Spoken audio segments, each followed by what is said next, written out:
నమస్తే, one TV హెల్త్కి స్వాగతం. చిన్నపిల్లల ఆరోగ్యం ప్రతి తల్లిదండ్రులకి ఒక ప్రత్యేక అంశం. ఇక చిన్నారులలో తలెత్తినటువంటి ఆరోగ్య సమస్యలు అయితేనేమియండి, తర్వాత వాటి వివరణ పైన, తర్వాత టీకాలపైన, అలాగే ఎదుగుదలపైన మరియు పోషకాహార విలువలపైన ఇలాంటి పలు కీలకమైనటువంటి విషయాలపైన అవగాహన కల్పించడానికి మనతో పాటు ప్రముఖ చిన్నపిల్లల వైద్య నిపుణులు డాక్టర్ నందకిషోర్ మనతో ఉన్నారు. వారితో మనం ఈ వివరాలన్నీ మనం తెలుసుకుందాం. సార్ నమస్తే. సార్ నమస్తే సార్. చెప్పండి సార్, ఇప్పుడు చిన్నపిల్లల్లో తరచుగా వచ్చేటటువంటి ఆరోగ్య సమస్యలు ఏవైతే ఉన్నాయి? సో తరచుగా అంటే మనం రెగ్యులర్గా చూస్తే 80% ఆఫ్ ది చిన్నపిల్లలు మన దగ్గరికి వైరల్ ఫీవర్తో వస్తారు sir. Viral fever, dengue fever, malaria, typhoid, వీటితో పాటుగా రెస్పిరేటరీ ఇన్ఫెక్షన్స్ అంటే జలుబు కానీ, దగ్గు కానీ, బ్రీతింగ్ సమస్యలు కానీ అండ్ విరోచనాలు. కొంతమంది పిల్లలు వెయిట్ పెరగట్లేదు, పోషకాహార లోపం సమస్యలు, కొంతమంది ఒబేసిటీ, కొంతమంది మూర్ఛ వ్యాధితో, ఇట్లాంటివి. సో ఇట్లాంటి రెగ్యులర్ సమస్యతో మన దగ్గరికి వస్తూ ఉంటారు సార్. ఓకే, ప్రతి చిన్న పిల్లలకి అంటే 5 ఏళ్ల లోపు ప్రతి తల్లిదండ్రులు ఎటువంటి జాగ్రత్తలు తీసుకోవాల్సి వస్తుంది? సార్ ఈ ప్రశ్నను మనం కొంచెం మాడిఫై చేసుకుంటే, పుట్టిన బిడ్డ నుంచి కాకుండా మనము తల్లి గర్భం నుంచి చూసుకుంటే చాలా బాగుంటుంది సార్. ఎందుకంటే బిడ్డ యొక్క ఆరోగ్యము తల్లి గర్భం నుంచి మొదలు స్టార్ట్ అవుతుంది అనమాట. తల్లి ఎంత ఆరోగ్యంగా ఉంటే కడుపులో పెరిగే బిడ్డ అంత ఆరోగ్యంగా ఉంటుంది. అంటే డెలివరీ అయిన తర్వాత బిడ్డకి జాగ్రత్త చూసుకోవాలి. దాంతోపాటుగా మొట్టమొదటి ఇంపార్టెంట్ అంటే డెలివరీ అయిన వెంటనే బిడ్డకు తల్లిపాలు ఇస్తే చాలా బిడ్డ ఆరోగ్యంగా ఉంటుంది. దాంతోపాటుగా క్రమం తప్పకుండా వ్యాక్సిన్స్ వేయించడం, దాంతోపాటుగా వారి బరువు ఎదుగుదల ఇవన్నీ క్రమంగా చెక్ చేసుకుంటే మనం రెగ్యులర్ చూసుకుంటే సరిపోతుంది సార్. ఓకే, చిన్నపిల్లల్లో జ్వరం వస్తే తర్వాత ఫస్ట్ ఆఫ్ ఆల్ మనం తీసుకోవాల్సిన స్టెప్ ఏంటంటే యాంటీబయాటిక్స్ ఇవ్వాలా, లేకపోతే ఇమీడియట్గా ఆసుపత్రికి తీసుకువెళ్లాల్సిన పరిస్థితి ఏమైనా ఉంటుందా? తల్లిదండ్రులు తీసుకోవాల్సినటువంటి జాగ్రత్తలు ఏ విధంగా ఉంటాయి? సో మొట్టమొదటిగా జ్వరం రాగానే చాలామంది పేరెంట్స్ యాంగ్షియస్గా యాంటీబయాటిక్స్ యూస్ చేస్తూ ఉంటారు. సెల్ఫ్ ప్రిస్క్రిప్షన్ ఎక్కువైపోతుంది ఈ రోజుల్లో. యాక్చువల్గా జ్వరం అనేది ఒక రకంగా మన ఒంటికి మంచిదే సార్. అంటే మన బాడీ ఫైట్ చేస్తుందని రెస్పాన్స్ చూపిస్తుంది. ఒకవేళ 2-3 రోజుల పాటుగా జ్వరం ఉంటే అప్పుడు డాక్టర్ని సంప్రదించి అవసరమైతే యాంటీబయాటిక్స్ ఇస్తారు సార్. రెండవది, జ్వరం వచ్చిన రోజే ఖచ్చితంగా వెళ్ళలేదు. మెయిన్గా హైడ్రేషన్ అంటే ఓఆర్ఎస్ కానీ, కోకోనట్ వాటర్ కానీ ఇలా ఇస్తూ, ఒకవేళ పిల్లవాడు జ్వరం తగ్గినప్పుడు యాక్టివ్గా ఉండి 1-2 రోజులు జ్వరం తగ్గితే పర్లేదు సార్.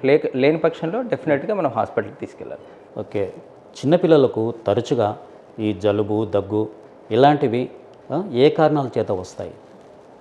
చిన్నపిల్లలు జనరల్గా వాళ్ళకి వ్యాధి నిరోధక శక్తి తక్కువ ఉండదని చెప్పలేం, కానీ అప్పుడప్పుడే మెచ్యూరిటీ అవుతుంటుంది సార్. చాలా ఏంటంటే వాళ్ళు ఎక్స్పోజ్ అయినప్పుడు, చిన్న ఎన్విరాన్మెంటల్ ఎక్స్పోజ్ అయినప్పుడు అక్కడ ఉండే వైరస్ల వల్ల మెయిన్గా జలుబు, దగ్గు వస్తుంది. దాంతోపాటుగా కొంతమంది పిల్లలు జెనెటికల్గా వాళ్ళకి అలర్జీ ఉంటుంది. ఇలాంటివన్న ట్రిగ్గర్స్ పాయింట్స్ వచ్చినప్పుడు వీళ్ళకి జలుబు, దగ్గు రెగ్యులర్గా వస్తుంటుంది సార్. జలుబు, దగ్గు వచ్చిన వెంటనే చాలామంది యాంటీబయాటిక్స్ వాడతారు. అవాయిడ్ చేయడం చాలా వరకు మంచిది. 99% యాంటీబయాటిక్స్ అవసరం లేకుండానే జలుబు, దగ్గు తగ్గిపోతుంది సార్. చిన్నపిల్లల్లో రోగ నిరోధక శక్తి పెంచడానికి ఎటువంటి జాగ్రత్తలు తీసుకోవాలి? ఎటువంటి ఆహార నియమాలు పాటించాలి? మొట్టమొదటిసారి బిడ్డ పుట్టిన వెంటనే తల్లిపాలు ఇవ్వాలి సార్. తల్లిపాలలో అంటే మొట్టమొదటిగా వచ్చేది ముర్రిపాలు అంటాం సార్, కొలెస్ట్రాల్. దాంట్లో ఇమ్యునోగ్లోబులిన్ ఏ అనేది ఉంటుంది. సో అది చాలా ఇంపార్టెంట్ బేబీకి ఇమ్యూనిటీ రావడానికి. దాంతోపాటుగా మొదటి 6 నెలలు కేవలం తల్లిపాలు ఇస్తూ ఉంటే బిడ్డకు కావాల్సినటువంటి విటమిన్స్ అన్నిటితో పాటుగా ఇమ్యునోగ్లోబులిన్స్ కూడా వస్తాయి. దాంతోపాటుగా పోషకాహారం important. So protein rich foods ఇస్తూ ఉంటే సరిపోతుంది. ఓకే, ఇప్పుడు చిన్నపిల్లల విషయంలో టీకా అనేది అతి ప్రాముఖ్యమైనది. అంటే టీకా ఎందుకు అంత ఇంపార్టెంట్ దానికి ఇవ్వాలి, ఎందుకు వెయ్యాలి చిన్నపిల్లలకి? ఒకవేళ టీకా వెయ్యకపోతే ఎటువంటి ప్రమాదం జరిగే అవకాశం ఉందంటారు చిన్నపిల్లల్లో? టీకా అనేది మనం సారూప్యంగా చూసుకోగలిగితే బార్డర్లో ఫోర్స్ని రెడీ చేయడం లాంటిది. అంటే వ్యాధి రాకముందే మన బాడీలో యాంటీబాడీస్ని రెడీ చేసి ఉంచుకోవడం. మనం చూసుకుంటే 2016లో లాస్ట్ మన ఇండియాలో పోలియో కేసు అనేది లాస్ట్లో 2016లో 2016లో నమోదైంది. ఇది ఎందుకు సాధ్యమైందంటే అంతకుముందు చాలా కేసెస్ ఉండేవి. రెగ్యులర్గా పోలియో ఇమ్యునైజేషన్ అవ్వటం వల్ల పోలియో ఫ్రీ అలాగే మనం చూసుకుంటే చాలా స్మాల్ పాక్స్ అసలు ఇప్పుడు ఇండియాలో లేదు. ఇదంతా కూడా వ్యాక్సిన్ మూలంగానే. దాంతోపాటు టైఫాయిడ్ కేసెస్ చాలా ఉండేవి, ఇప్పుడు టైఫాయిడ్ వ్యాక్సిన్. సో వయసుకు తగినట్టుగా కొన్ని టీకాలు గవర్నమెంట్ ఏర్పరచబడింది, అలా కొన్ని ప్రైవేట్ టీకాలు కూడా ఉంటాయి. దాన్ని రెగ్యులర్ సరిగ్గా వేసుకోగలిగితే మనం చాలాటువంటి ప్రాణాంతకమైన వ్యాధుల నుంచి మనం పిల్లల్ని కాపాడుకోవచ్చు. ఒకవేళ టీకాలు మిస్ అయితే, సో తీసుకోకపోతే, కరెక్ట్ సమయానికి తీసుకోకపోతే అంటే ఎటువంటి ప్రమాదం జరిగే అవకాశం ఏమన్నా ఉందా? ఒక 2-3 వారాలు 4 వారాలకి మిస్ అయినా పెద్ద ప్రాబ్లం ఏమి రాదు సార్. కానీ అంతకంటే లేట్ అయినప్పుడు ఎక్కువ దాని ప్రమాదకమైన వ్యాధులు వచ్చే ఉంటాయి. ఫర్ ఎగ్జాంపుల్ మనకి 6 వారాల్లో నెలనర సూదులు అంటారు. ఆ నెలనర సూదులు వేసుకుంటే ఊపిరితిత్తులో నిమ్ము రాకుండా ఉండటం, రెండవది మెదడు వాపు అంటారు సార్, మెనింజైటిస్, ఇట్లాంటి ప్రాణాంతక వ్యాధులు రాకుండా ఉంటాయి. అవి మిస్ అయినప్పుడు ఒకవేళ పొరపాటున ఆ ఇన్ఫెక్షన్ కనుక చిన్న బిడ్డకు వచ్చినప్పుడు మనం చాలా ఇబ్బంది పడాల్సి ఉంటుంది సార్.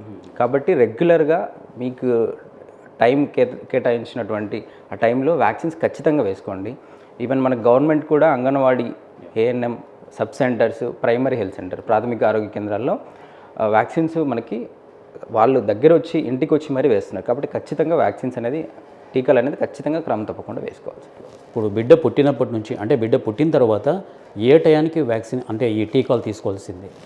మనకి పుట్టిన వెంటనే ఒక 3 టీకాలు ఉంటాయి సార్.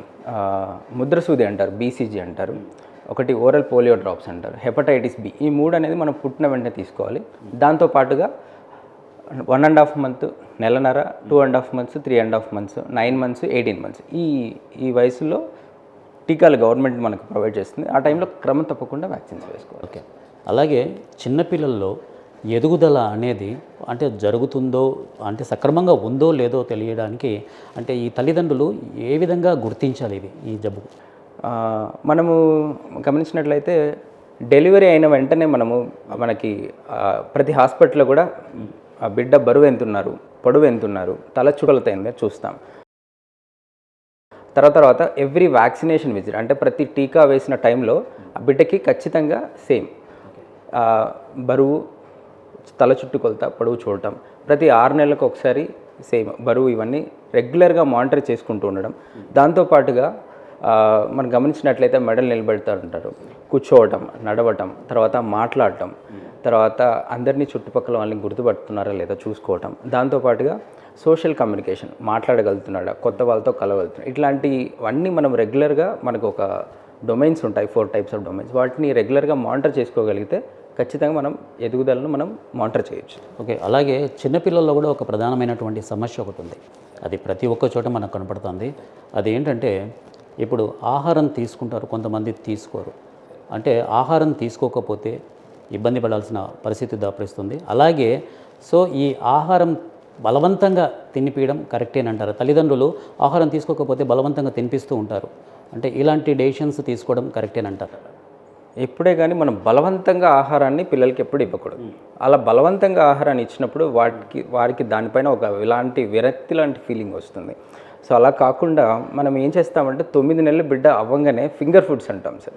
అంటే తన చేతికే ఇచ్చి తినేలాగా అలవాటు చేయడం, రకరకాల డిఫరెంట్ కలర్స్ ఆఫ్ ఫుడ్స్ ఇవ్వడం, డిఫరెంట్ టెక్స్చర్స్ అంటే ఘన పదార్థాలు కానీ ద్రవ పదార్థాల రూపంలో ఇవ్వడం, కొన్ని రకాల ఫ్రూట్స్ని డైరెక్ట్గా ఆఫర్ చేయడం. ఒకవేళ ఫ్రూట్స్ సరిగ్గా తినకపోతే చిన్న జ్యూస్ లాగా లేదంటే పాప్సికల్స్ రూపంలో ఇట్లా డిఫరెంట్లో మనం ఫుడ్ని వాళ్ళకి ఎంకరేజ్ చేస్తే డెఫినెట్ తీసుకుంటారు. మొబైల్ పెట్టి ఫోన్లో చూపిస్తూ ఫుడ్ తీసుకోవడం అనేది కరెక్ట్ పద్ధతి. అలాగే పిల్లల్లో రక్తహీనత అనేది ఎందుకు ఏర్పడుతుంది, దాన్ని ఏ విధంగా నివారించాలి? సో మెయిన్గా రక్తహీనత రావడానికి కారణం మొట్టమొదటిగా మన సంవత్సరంలో గమనిస్తే తల్లిపాలు సరిగ్గా తీసుకోకపోవడం, రెండవదిగా 9 నుంచి 18 నెలల వ్యవధిలో ఉన్న ప్రతి బిడ్డకి ఫిజియలాజికల్ అనీమియా అంటాం సార్. ఆటోమేటిక్గా మన బాడీలో ఉండే ఐరన్ స్టోర్స్ తగ్గుతాయి, అప్పుడు మనం ఐరన్ రీప్లేస్మెంట్ చేయడం. కొంచెం 2 నుంచి 5 సంవత్సరాల కింద పిల్లలు ఏం చేస్తుంటారంటే బలపాలు తినటం కానీ, శుద్ధ తినటం కానీ, లేకపోతే మట్టి తినటం, ఇట్లాంటి చేయడం వల్ల కడుపులో నులిపురుగులు రావటం. దానితో పాటుగా పోషకాహారం అంటే వాళ్ళు తినే ఫుడ్లో ఐరన్ చాలా తక్కువ ఉండడం, ఈ కారణాల చేత ఎక్కువగా వాళ్ళు రక్తహీనతకి లోనవుతూ ఉంటారు సార్. అలాగే పిల్లల్లో ఒక ప్రధానమైనటువంటి సమస్య ఇప్పుడు వచ్చినటువంటి మొబైల్ ఫోన్లు, తర్వాత ట్యాబ్లు, తర్వాత టీవీలు ఎక్కువగా చూడడము. సో వీటి ప్రభావము చిన్నపిల్లల ఆరోగ్యంపై ఎటువంటి ప్రభావం చూపుతోంది? Definitely sir. ఇప్పుడు మనం రెగ్యులర్ చూస్తున్నట్లయితే ఈ మధ్యకాలంలో ప్రతి హ్యూమన్ బీయింగ్ స్క్రీన్ లేకుండా మొబైల్ లేకుండా ఉండలేకపోతున్నారు. సో దీనివల్ల ఏంటంటే ఎక్కువగా చాలామంది పిల్లలు అంటే కమ్యూనికేషన్ స్కిల్ లేకుండా పోతుంది. ఫిజికల్ గ్రోత్ అనేది ఒబేసిటీ అంటే ఎక్కువగా ఉబ్బకాయం అవ్వడం, తర్వాత కాన్సన్ట్రేషన్ లేకపోవడం, త్వరగా చూపు మందగించడం, రెటీనా ఇష్యూస్ ఇవన్నీ చాలా ఎక్కువ వస్తున్నాయి సార్. వీటిని అయితే మనం డెఫినెట్గా నివారించాలి. ఇంకొక ప్రధానమైనటువంటి సమస్య ఏంటంటే ఈ పిల్లల్లో ఎంతసేపు నిద్రపోవాలి, పోనీ ఒకవేళ ఎక్కువసేపు నిద్రపోతే అంటే నిద్ర కూడా తక్కువైనా ఎక్కువైనా ఎటువంటి ఆరోగ్యం పైన ఎటువంటి ప్రభావం అవకందంటారు? నిద్ర అనేది మనకు తెలిస్తే మన బాడీని రీస్టోర్ చేస్తుంది సార్. మనకు ఉన్నటువంటి అలుపునంతా తీసివేసి బ్రెయిన్ మళ్ళీ ఫంక్షనింగ్గా ఉంచుతుంది. డెఫినెట్గా మన పుట్టిన పిల్లలు అప్పుడే ఫస్ట్ ఒక 3 నెలల పిల్లవాళ్ళు అయితే 18 నుంచి 20 గంటలు నిద్రపోవాలి. 3 నెలల నుంచి సంవత్సరం పిల్లలు 16 to 18 అవర్స్ పడుకోవాలి. 2 to 5 years అట్లీస్ట్ 10 అవర్స్ పడుకోవాలి. 5 to 15 years మినిమం 8 అవర్స్. ఈ స్లీప్ అనేది ఖచ్చితంగా, ఈ నిద్ర సమయం ఖచ్చితంగా ఉండాలి. ఆ సమయం నిద్ర లేకపోతే వారికి జ్ఞాపకశక్తి తగ్గిపోవటం, త్వరగా చైల్డ్హుడ్ మైగ్రేన్స్ అంటే తలనొప్పి ఇట్లాంటి సమస్యలు రావటం, స్కూల్ పర్ఫార్మెన్స్ తగ్గిపోవటం, వాళ్ళు అగ్రెసివ్గా బిహేవ్ చేయడం ఇలాంటి సమస్యలు వస్తాయి. అలాగే ఇంకొక సమస్య ఏంటంటే పిల్లల్లో ఈ మధ్యకాలంలో పెద్దల్లో చూస్తున్నాం కానీ ఇటువంటి సమస్య ఇప్పుడు పిల్లల్లో కూడా సంక్రమిస్తోంది. ఏంటంటే ఊబకాయము ఈ పిల్లల్లో కూడా కనపడుతుంది. దానికి మనం ఏ విధంగా ఆ ఊబకాయం రాకుండా నివారణ చేసుకోవాలి, వాటిపైన కూడా మీ వివరణ ఇవ్వండి. ఉబకాయం అంటే మనం ఈ పాతకాల పరిస్థితుల్లో మనకి fast food concept, junk food concept లేదు. ఇప్పుడు ఉన్న పరిస్థితులు ఏంటంటే ఫాస్ట్ ఫుడ్, జంక్ ఫుడ్ అంటే ఎక్కువ ప్రాసెస్డ్ ఫుడ్, షుగరేటెడ్ ఫుడ్ అంటే కూల్ డ్రింక్స్ కావచ్చు, పిజ్జాలు, బర్గర్స్ ఇవి తినటం మెయిన్గా ఇది వన్ ఆఫ్ ద రీజన్ అయితే. దాంతోపాటుగా మొబైల్స్ అంటే మనం ఫోన్ చూస్తూ ఎక్కువ సమయాన్ని తెలియకుండా ఏం తింటున్నామో తినటం వల్ల ఎక్కువగా ఉబకాయం సమస్యలు వస్తున్నాయి సార్. అలాగే ఇప్పుడు పిల్లల్లో ఉన్నటువంటి ప్రధానమైనటువంటి సమస్య ఇంకొకటి విరేచనాలు కానివ్వండి, తర్వాత వాంతులు, తర్వాత కడుపు నొప్పి, ఇవి తరచుగా మనం పిల్లల్లో చూస్తూనే ఉంటాం. సో అవి ఎందుకు వస్తాయి, వాటి నివారణ ఏ విధంగా తీసుకోవాలి? మెయిన్గా మనకు విరేచనాలు పర్సనల్ హైజీన్ అంటాం సార్. అంటే మనం ఉండే ఎన్విరాన్మెంట్ నీట్గా ఉంచుకోకపోవటం వల్ల, నీరు క్లీన్గా లేకపోవటం, మెయిన్గా ఈ సమస్య వల్ల వస్తుంది. దీనికోసం ఏంటంటే ప్రాపర్ హ్యాండ్ వాషింగ్ అంటాం సార్. అంటే పిల్లవాడు తినేటప్పుడు తనకి హ్యాండ్ వాష్ నేర్పించడం, పిల్లవాడికి తినిపించేటప్పుడు తల్లిదండ్రులు నీట్గా ప్రాపర్ హ్యాండ్ వాష్ చేసుకోవటం, వాటర్ మరగబెట్టి చల్లార్చి వాటర్ తాగటం, దీని ద్వారా మనం చాలా వరకు విరోచనాల సమస్యను, వామిటింగ్ సమస్యను తగ్గించవచ్చు. అలాగే తరచు చిన్నపిల్లల్లో ఇంకొక ప్రధానమైనటువంటి సమస్య అలర్జీలు కూడా ఈ మధ్య చాలా విధంగా అటాక్ అవుతూనే వస్తున్నాయి. అంటే వారిలో అలర్జీ వచ్చింది అని మనం ఏ విధంగా గుర్తించాలి? అలర్జీలు మనకు ఒకప్పటి కంటే కూడా ఇప్పుడు పెరుగుతున్నాయి సార్. దీనికి ప్రధాన కారణం ఏంటంటే కాలుష్యం పెరగడం. Pollution is the main reason. ఇది జెనెటికల్గా 80% ఆఫ్ ద పిల్లల్లో మనం జెనెటికల్గా చూడవచ్చు అలర్జీ. ఈ అలర్జీ మనకు వివిధ రూపాల్లో తెలుస్తుంది. కొంతమందికి చర్మం, అలర్జిక్ స్కిన్ డిసీజ్ రూపంలో, కొంతమందికి కాఫ్, దగ్గు రూపంలో, కొంతమందికి కళ్ళు రెడ్ అయిపోతుంది, కొంతమందికి కాన్స్టెంట్గా రెగ్యులర్గా ఎప్పుడూ జలుబు ఉంటుంది, అలర్జిక్ రైనైటిస్, ఇలాంటి డిఫరెంట్ ఉంటాయి. వీటన్నిటికీ ఏంటంటే ప్రాపర్గా మనం మన చుట్టూ ఉండే వాతావరణం నీట్గా ఉంచుకోవటం, రెండవది ఏదైనా పెంపుడు జంతువులు ఏమైనా ఉంటే వాటి నుంచి దూరంగా ఉంచుకోవటం, ఇవి చేస్తే చాలు. ఈ అలర్జీ రావడానికి కొంచెం ఏమైనా జెనెటిక్ ప్రాబ్లం ఏమన్నా ఉండొచ్చు అంటారా? జెనెటిక్ తరపు నుంచి కూడా వచ్చే అవకాశం? తప్పకుండా సార్. జెనెటికల్గానే మనకి అలర్జీ అనేది వచ్చే ఛాన్సెస్ ఎక్కువ ఉంటాయి. మనం గమనిస్తే పిల్లవాడి తల్లిదండ్రులు ఏ ఒక్కరికి ఉన్నా పిల్లవాడికి వచ్చే అవకాశం 100% ఉంటుంది. తల్లిదండ్రులకి ఇద్దరికీ ఉన్నప్పుడు 80% వరకు పిల్లలకి అలర్జీ ఉండే సమస్య ఉంది. బట్ ఆ అలర్జీని మనము కంట్రోల్లో ఉంచవచ్చు. అంటే తనకి ఆ యొక్క అలర్జీకి ఉండే ట్రిగ్గర్స్, చల్లటి వాతావరణం కావచ్చు, దుమ్ము కావచ్చు, ఇంట్లో పెంపుడు జంతువులకు దూరంగా ఉంచడం కావచ్చు, ఇలాంటివి దూరంగా ఉంచడం వల్ల ఆ బిడ్డకి అలర్జీ నుంచి మనం కాపాడుకోవచ్చు.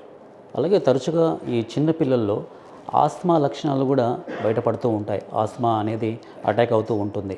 సో దానిని ఎలా గుర్తించాలి, వాటి నివారణ ఏ విధంగా తీసుకోవాలి? మనం ఇప్పుడు వరకు చర్చించినట్టే ఆస్తమా అనేది కూడా ఒక రకమైనటువంటి అలర్జీ ప్రాబ్లమే. అది మనకు వాయునాళం దగ్గర వచ్చేటువంటి సమస్య. ఈ ఆస్తమానికి రాకుండా ఉండటానికి మనం ముందుగా చెప్పుకున్నట్టే తల్లిపాలు మొదటి దశ నుంచి తల్లిపాలిస్తూ రెగ్యులర్గా వ్యాక్సిన్స్తో పాటుగా ఇన్ఫెక్షన్స్ రాకుండా చూసుకోవడంతో పాటుగా కాలుష్యరహిత వాతావరణంలో మనం బిడ్డను ఉంచుకోగలిగితే ఆస్తమా సమస్యలు రాకుండా ఉంచుతాం. ఒకవేళ ఆస్తమా సమస్యలు వచ్చినప్పటికి కూడా మనకి ప్రాపర్ ఇన్హేలర్స్ ఉంటాయి. సో ఇన్హేలర్స్ని రెగ్యులర్గా యూజ్ చేయడం వల్ల మనం ఆ యొక్క సమస్య నుంచి బిడ్డను మనం కాపాడుకోగలం.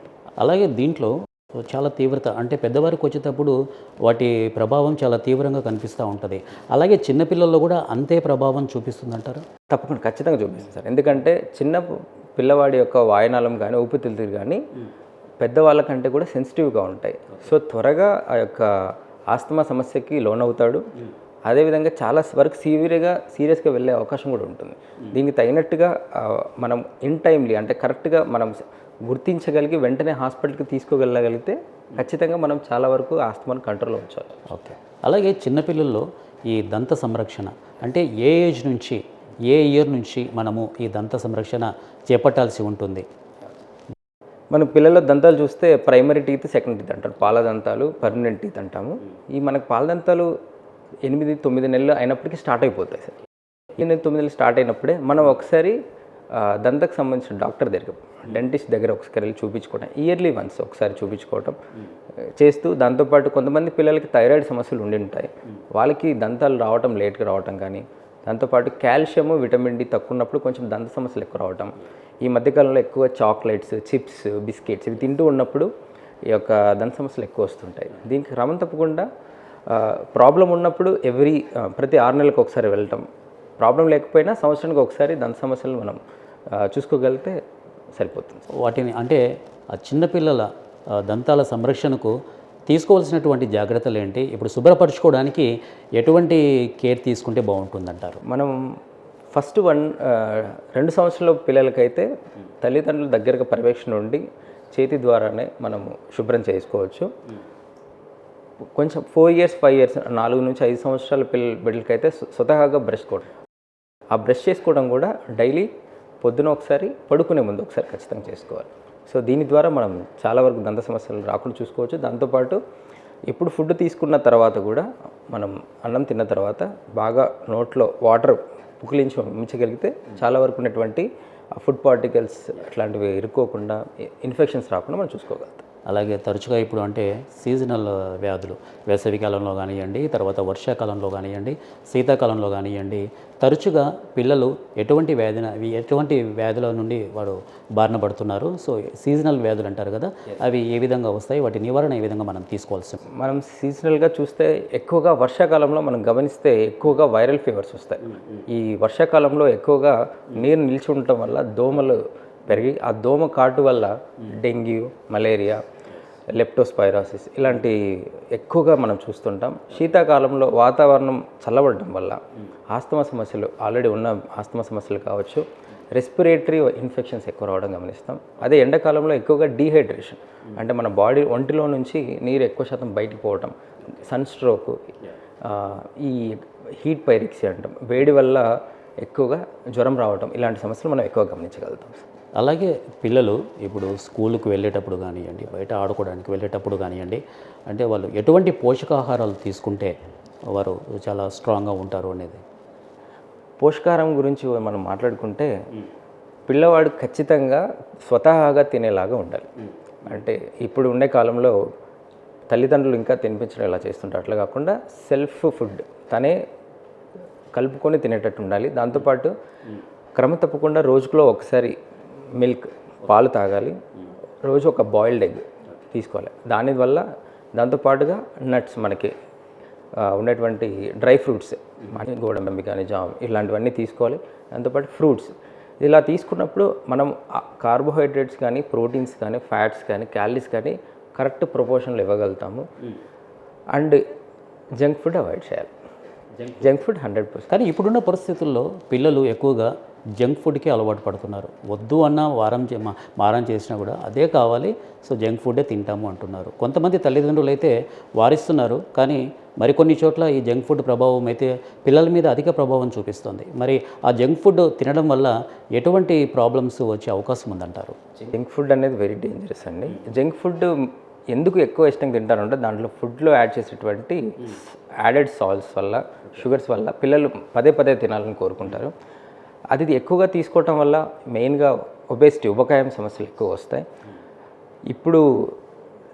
ఇప్పుడున్న జనరేషన్లో చాలామంది పిల్లలు త్వరగా థైరాయిడ్ సమస్యలు, ఎస్పెషల్లీ గర్ల్ చైల్డ్స్ కానీ బాయ్స్ చైల్డ్స్ కూడా థైరాయిడ్ సమస్యలు రావడానికి one of the main reason junk food. So junk food 100% avoid చేయాలి. అలాగే తరచూ ఈ పిల్లలు అనారోగ్యం పాలవుతూ ఉంటారు. చీటికి మాటికి ప్రతిదానికి ఏదో ఒకటి అనారోగ్యం పాలవుతూ ఉంటారు. సో అటువంటప్పుడు ఎటువంటి పరీక్షలు చేయిస్తే వారి అనారోగ్యం అనేది బయటపడుతుందంటారు? మనకి సంవత్సరంలో గమనిస్తే 5 నుంచి 6 సార్లు వైరల్ ఫీవర్ వస్తుంటే అది నార్మలే సార్. అలా కాకుండా ప్రతి నెల జ్వరంతో పాటు జలుబు, దగ్గు, ప్రతిసారి ఆయాస పడిపోవడం, ప్రతిసారి ఇంజెక్షన్స్ పెడితే కానీ తగ్గట్లేదు అనడం, దాంతో పాటుగా పిల్లవాడు ఎదుగుదల ఎలా ఉంది, బరువు ఆ వయసుకు సంబంధించినట్టుగానే ఉన్నాడా లేదా, ఎత్తు ఆ వయసుకు సంబంధించినట్టు ఉన్నట్లా లేదా, మెయిన్గా అది గమనిస్తూ ఉంటే ఏదైనా అబ్నార్మల్ ఎత్తు పొడవు సమస్యలు ఉండి ఎక్కువగా ప్రతిసారి ఇంజెక్షన్స్ ఉంటే దానికి కావాల్సినటువంటి బ్లడ్ టెస్టులు కానీ ఈవెన్ మనకి ఇమ్యూనిటీ పవర్ తక్కువ ఉందా లేదా ఆ టెస్టులు కూడా మనం అవైలబుల్లో ఉన్నాయి. సో ఒక చిన్నపిల్లల్లో ఇమ్యూనిటీ పవర్ తక్కువైతే సో ఎటువంటి సమస్యల్లో వాళ్ళు పడిపోతారు అనేది ఒకసారి వివరణ ఇవ్వండి. ఇమ్యూనిటీ పవర్ తక్కువైనప్పుడు పిల్లవాడికి ఇన్ఫెక్షన్స్ తీవ్ర స్థాయిలో వచ్చే సమస్య ఉంటుంది. ఊపిరితిత్తుల్లో నిమోనియా అంటాం, ఊపిరితిత్తుల్లో నీరు చేరడం కానీ, మెదడు వాపు లక్షణాలు రావడం కానీ, తీవ్రమైన డయేరియాస్ రావడం కానీ, మన జాయింట్ మన కీలులో ఇన్ఫెక్షన్స్ రావడం, వీటి వల్ల ఫిట్స్ రావడం, ఇలాంటి సమస్యలు వస్తూ ఉంటాయి. ఇప్పుడు పిల్లలకు మందులు ఇచ్చేటప్పుడు తల్లిదండ్రులు తీసుకోవాల్సినటువంటి జాగ్రత్తలు ఏంటి? అంటే దీంట్లో ఒక చిన్న అపోహ ఉంది. ఏదైనా మనం ట్యాబ్లెట్స్ కానీ మందులు కానీ తీసుకుంటే ట్యాబ్లెట్స్ వేసుకునేటప్పుడు చల్లనీటితో వేడి నీటితో అని చెప్పేసి మాట్లాడుతూ ఉంటారు. సో ఇందులో ఎంత మాత్రం నిజం ఉందంటారు? మొట్టమొదటి గమనిస్తే మనం చిన్న పిల్లలు అంటే సంవత్సరంలో పిల్లలకైతే చిన్న డ్రాప్స్ రూపంలో ఇస్తాం సార్. మనకి ప్రతి డ్రాప్లో కూడా ఒక డ్రాపర్ ఉంటుంది, తగినట్టుగా 0.3 ml అదర్ డ్రాప్స్ ఇన్నవేం చేస్తారు.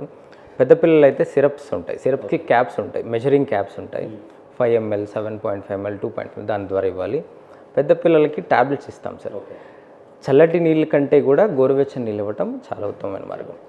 సార్ చల్లటి నీటి వల్ల కంటే కూడా వేడి నీటితో ఇచ్చినప్పుడు డ్రగ్ యొక్క అబ్జార్ప్షన్ అంటే మన ఒంటికి పట్టేటువంటి సామర్థ్యం ఎక్కువ ఉంటుంది. సో పిల్లల్లో మానసిక ఆరోగ్యం పెంపొందించడానికి తర్వాత తల్లిదండ్రులు తీసుకోవాల్సినటువంటి నియమాలు ఏ విధంగా ఉంటాయి అంటారు? దీంట్లో మొట్టమొదటిది వచ్చేసి తల్లిదండ్రులు బిడ్డతో సమయం గడపడం సార్. మెయిన్గా టైం స్పెండ్ చేయడం చిల్డ్రన్స్తో. ఆ టైం స్పెండ్ చాలా వాల్యుబుల్ సార్. పిల్లవాడు ఎంత స్కూల్కి వెళ్ళినప్పటికీ కూడా తన ప్రవర్తన అంతా తల్లిదండ్రుల ప్రవర్తన మీదే ఉంటుంది.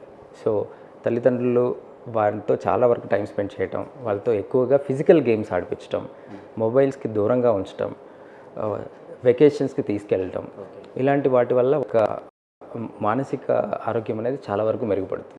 ఓకే. అలాగే ఇప్పుడు చిన్నపిల్లల విషయంలో కూడా అంటే దాదాపుగా ఇమ్మీడియట్గా హాస్పిటల్కి తీసుకువెళ్ళాలి, అత్యవసర పరిస్థితులు ఏర్పడతాయి. అటువంటి అత్యవసర పరిస్థితులు మనకు ఎప్పుడు కలుగుతాయి? అప్పుడు తల్లిదండ్రులు ఏ విధంగా గుర్తించాలి ఇది అత్యవసరమైన పరిస్థితి అనేది? పిల్లవాడికి ఎప్పుడైనా 104, 105 జ్వరం రావటం, దాంతోపాటు మనకు చూడంగానే పిల్లవాడు నీరసంగా ఉన్నాడు, మాట్లాడే పరిస్థితిలో లేకపోవటం, మూర్ఛ వ్యాధి ఫిట్స్ లాగా రావటం, అరికాళ్ళు అరిచేతులు బ్లూయిష్ కావడం, సైనోసిస్ అంటాం సార్. అండ్ ఊపిరి చాలా ఫాస్ట్గా తీసుకోవడం, బ్రీతింగ్ చాలా ఎక్కువగా తీసుకోవటం, వామిటింగ్స్ కంటిన్యూస్గా మనం మందులు వేసినా కూడా వామిటింగ్స్ అయిపోతున్నాయి. ఇలాంటి ఎమర్జెన్సీ టైమ్స్లో వెంటనే మనము డాక్టర్ని సంప్రదించాలి. అప్పుడు మనం ఎర్లీగా ట్రీట్మెంట్ ఇచ్చినప్పుడు బిడ్డవాడి యొక్క ఆరోగ్యాన్ని మనం త్వరగా నార్మల్ చేయగలుగుతాం. సో అలాగే చిన్నపిల్లల విషయంలో మీ తరపు నుంచి మీరు ఎటువంటి జాగ్రత్తలు వారి తల్లిదండ్రులకు మీరు ఇస్తారు? ఖచ్చితంగా సార్. ఇప్పుడే మీ పిల్లవాడు కనుక మీరు ఇప్పుడే ప్రెగ్నెన్సీ ప్లాన్ చేస్తూ ఉంటే మొట్టమొదటిగా మీరు చేయవలసింది తల్లి యొక్క ఆరోగ్యాన్ని అంటే గర్భం దాల్చిన ఉమెన్ తనను రెగ్యులర్గా చెకప్స్కి తీసుకువెళ్ళటం, వారు డాక్టర్ గారు ఇచ్చినటువంటి ఐరన్ ట్యాబ్లెట్స్ కానీ కాల్షియం ట్యాబ్లెట్స్ కానీ వేసుకోవడం, డాక్టర్ గారు అడ్వైస్ చేస్తారు సార్. టీడీ వ్యాక్సిన్ అని అది రెగ్యులర్గా వేసుకోవడం, దానివల్ల చిన్న కడుపులో ఉండే బిడ్డకి టెటనస్ అనే వ్యాధి రాకుండా ఉంటుంది. డెలివరీని హాస్పిటల్లోనే చేసుకోవటం, హోమ్ డెలివరీస్ అవాయిడ్ చేయడం, డెలివరీ అయిన తర్వాత వెంటనే బిడ్డకి తల్లిపాలు తాపించడం, రెగ్యులర్గా మీరు ఇమ్యునైజేషన్ అంటే టీకాలు రెగ్యులర్గా ఆ క్రమం తప్పకుండా వేయించడం, మొదటి 6 నెలలు కేవలం తల్లిపాలు తాపించడం, 6 నెలలు దాటిన తర్వాత 7వ నెల నుంచి అదనపు ఆహారం అంటే ఫుడ్ స్టార్ట్ చేయడం. 1 ఇయర్ నుంచి ఫ్యామిలీ పాట్ అంటాం. అంటే అందరూ ఒకే దగ్గర కూర్చొని తినడం. అప్పుడు వాళ్ళకి ఫుడ్ని తీసుకోవాలని ఒక ఇంట్రెస్ట్ని కలగచేయటం. క్రమం తప్పకుండా వారి యొక్క ఎదుగుదలను చెక్ చేయడం. బరువు కానీ, ఎత్తు కానీ, మన తల చుట్టుకొలత కానీ, మిడ్ ఆర్మ్ సర్కంఫరెన్స్ అంటాం. వీటిని రెగ్యులర్గా చెక్ చేయడం. 10 సంవత్సరాలు దాటిన పిల్లలకి రెగ్యులర్గా సెకండరీ సెక్షువల్ క్యారెక్టర్స్ అంటాం. అంటే పెద్ద మనిషి అవ్వడం ఉంటారు. ఇలాంటివి ఏమైనా ప్రాబ్లమ్స్ ఉంటే దానికి రెగ్యులర్గా చెక్ చేయడం. అవసరమైతే మీకు ఫ్యామిలీలో ఎవరికైనా అలర్జీస్ అలా ఉంటే బిడ్డకి రెగ్యులర్గా వాటి గురించి కూడా డాక్టర్తో చర్చించడం. అదనపు వ్యాక్సిన్స్ అంటే మనకు గవర్నమెంట్లో ఇచ్చే టీకాలు కాకుండా ప్రైవేట్లో ఏమన్నా అదనపు టీకాలు, ఫర్ ఎగ్జాంపుల్ ఇప్పుడు హెచ్పివి వ్యాక్సిన్ అనేది దొరుకుతుంది గర్భాశయ క్యాన్సర్ రాకుండా. రీసెంట్గా గవర్నమెంట్ 14 సంవత్సరాల పిల్లలకి ఇచ్చారు. అలాంటి టీకాలు ఏదైనా ఉంటే మీ డాక్టర్ గారితో సంప్రదించి వ్యాక్సిన్స్ తీసుకోవటం. అవసరమైతే మీ పిల్లవాడికి ఐరన్, కాల్షియం మనం వీటిని తీసుకోవటం. ఇలాంటివి జాగ్రత్త తీసుకుంటే మీ బిడ్డవాడి ఆరోగ్యం ఎల్లప్పుడూ మీ చేతి. అలాగే ఇప్పుడు చిన్నపిల్లల్లో గుండె సమస్యలు వచ్చే అవకాశం ఉంది. గుండె సమస్యలు వచ్చే అవకాశం ఉంది సార్. గుండె సమస్యలు రావడానికి 2 కారణాలు ఉంటాయి. ఒకటి పుట్టుకతోనే గుండెలో రంధ్రం ఏర్పడే సమస్యలు ఉంటాయి. అవి కంజెంటల్ కండిషన్స్ అంటాం. ఇవి ఒక 3 to 5 టైప్స్ ఉంటాయి. సో వీటిని మీరు డెలివరీ అయిన వెంటనే మీకు గర్భం దాల్చుకుముందే స్కాన్ చేసినప్పుడు అక్కడ రంధ్రం ఉందని చెప్తారు. డెలివరీ అయిన వెంటనే మీరు దాన్ని స్కాన్ చేసుకొని రెగ్యులర్గా ఫాలోఅప్ అవుతూ ఉండడం అదొకటి. 2 పుట్టిన తర్వాత అంటే అక్వైర్డ్ అంటాం. కొన్ని రొమాటిక్ ఫీవర్స్ ఇలాంటి కండిషన్స్, మయోకార్డైటిస్ అంటే కొంతమంది వైరల్ ఫీవర్స్ వచ్చి అది కాస్త గుండె మీద ప్రభావం చూపించడం. కొన్ని B1 అంటే మన థైమిన్ అనేటువంటి విటమిన్ డెఫిషియన్సీ రావడం వల్ల గుండె మీద ఇట్లాంటి సమస్యలు ఉంటాయి. కానీ మీకు గుండె సమస్య ఉన్నప్పుడు మీ బిడ్డని నార్మల్గా కంటే కూడా కొంచెం ఎక్కువగా మానిటర్ చేసుకోవడం అనేది మంచిది. అలాగే ఈ చిన్నపిల్లల్లో ఇప్పుడు సర్వసాధారణంగా చూస్తున్నాము. ఎప్పుడు పెద్దవాళ్ళకు షుగర్ ఉంది అంటే ఓకే వచ్చింది అనుకుంటాం. కానీ ఇప్పుడు పిల్లల్లో 6-7 సంవత్సరాల పిల్లల్లో కూడా దాదాపుగా రీసెంట్గా ఒక 500 షుగర్ పాయింట్స్ చూపించిన దాఖలాలు ఉన్నాయి. మరి ఈ చిన్న ఏజ్లో కూడా షుగర్ వచ్చే అవకాశం ఉందంటారా చిన్నపిల్లలు? మనకి షుగర్ గమనిస్తే డయాబెటీస్ అంటామండి. డయాబెటీస్ 2 రకాలు ఉంటుంది. టైప్ 1 డయాబెటీస్, టైప్ 2 డయాబెటీస్ అని. మనం పెద్దవాళ్ళలో తరచుగా చూసేది టైప్ 2 డయాబెటీస్ అనమాట. అంటే వాళ్ళ బాడీలో ఇన్సులిన్ ఉంటుంది కానీ ఇన్సులిన్ అనేది ప్రాపర్గా వర్క్ చేయట్లేదు. టైప్ 1 వచ్చేసి ఇన్సులిన్ అనేది అసలు ప్రొడక్షన్ ఉండదు, అంటే వాళ్ళు ఉత్పత్తి అవ్వటం లేదు. సో చిన్నపిల్లలు జనరల్గా మనం జెనెటికల్గా టైప్ 1 డయాబెటీస్ చూస్తాం. అంటే ఇన్సులిన్ అనేది ప్రొడక్షనే లేకపోవడం. వారికి ఏంటంటే త్వరగా గుర్తించేసి ఆ గుర్తించినప్పటి నుంచి వాళ్ళకి జీవితకాలం ఇన్సులిన్ అయితే ఇవ్వాల్సి వస్తుంది. ఇప్పుడు రీసెంట్గా 25 to 30 years ఉన్న వాళ్ళలో కూడా మనము డయాబెటీస్ని గమనిస్తున్నాం. దీనికి గల కారణం మన లైఫ్ స్టైల్ మోడిఫికేషన్స్, అంటే అవుట్ సైడ్ ఫుడ్ ఎక్కువ తీసుకోవడం కావచ్చు, శరీర వ్యాయామం ఫిజికల్ ఎక్సర్సైజ్ లేకపోవడం కావచ్చు, ఎక్కువగా స్క్రీనింగ్ ఇలాంటి సమస్యల వల్ల, ఒత్తిడికి ఉండేటువంటి స్ట్రెస్ వల్ల వీళ్ళు త్వరగా డయాబెటీస్. బట్ చిన్నపిల్లలు సర్వసాధారణంగా టైప్ 1 డయాబెటీస్ అనేది చూస్తాం. అలాగే ఇప్పుడు టీబీ పరిస్థితి ఏంటి? చిన్నపిల్లల్లో కూడా టీబీ వచ్చే అవకాశం ఉందంటారా? చిన్నపిల్లల్లో పుట్టిన పిల్లవాడికి కూడా వచ్చే అవకాశం ఉంటుంది సార్. ఒకవేళ తల్లి కనుక మల్టీ డ్రగ్ రెసిస్టెంట్ ట్యూబర్క్యులోసిస్ అంటే ఏ రకమైన మెడిసిన్ ఇచ్చినా తగ్గని టీబీస్ ఉంటాయి, రావచ్చు. ఇంకా ఏమిటంటే మన ఇంట్లో ఎవరికైనా టీబీ ఉంటే అక్కడ ఉండే చిన్నపిల్లవాడికి టీబీ వచ్చే సమస్యలు చాలా ఉన్నాయి. సో అంటురోగం అనమాట ఇది మనకేంటంటే దగ్గు ద్వారా, తుంపర్ల ద్వారా ఒకరి నుంచి ఒకరికి సంక్రమిస్తుంది. కాబట్టి మీ ఇంట్లో కనుక టీబీ పేషెంట్ ఎవరైనా ఉంటే మీ బిడ్డకి కూడా ఒకసారి టీబీ టెస్ట్ చేయడం అనేది చాలా మంచిది. అలాగే ఇంత మంచి సమాచారాన్ని ఈ చిన్నారుల ఆరోగ్యం పట్ల ఇంత మంచి ఆరోగ్య టిప్స్ మాకు వారి తల్లిదండ్రులకు అందించినందుకు మరొకసారి ధన్యవాదాలు డాక్టర్ గారు. నాకు కూడా ఈ అవకాశం ఇచ్చిన మీరందరికీ ధన్యవాదాలు. Thank you. ఓకే, ఇది ఇవాల్టి ONTV హెల్త్లో ఉన్నటువంటి ఆరోగ్య కార్యక్రమం. మరొక ఆరోగ్య కార్యక్రమంలో మనం కలుసుకుందాం.